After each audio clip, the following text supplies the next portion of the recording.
கூப்பிடுகிற காக்கை குஞ்சுக்கும் அவர் தான் சாப்பாடு போடுறாரு. சமுத்திரத்தில் கிடக்கிற அவ்வளோ பெரிய திமிங்கலத்துக்கும் அவர் தான் சாப்பாடு போடுறாரு. அதுவும் திருப்தியா சாப்பாடு போடுறாரு. நீர் கொடுக்க அவைகள் வாங்கி கொள்ளும், நீர் கையை திறக்க அவைகள் நன்மையால் திருப்தி ஆகுமா.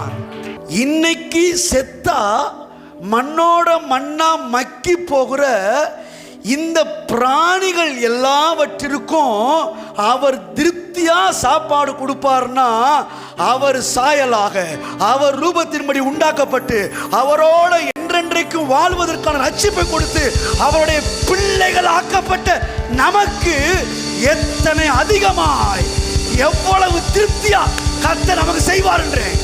ஹல்லேலூயா. பிராணிகளுக்கே திருப்தியா கொடுப்பார்னா பிள்ளைகளுக்கு அதை விட அதிக திருப்தியா கொடுக்கிறாரு.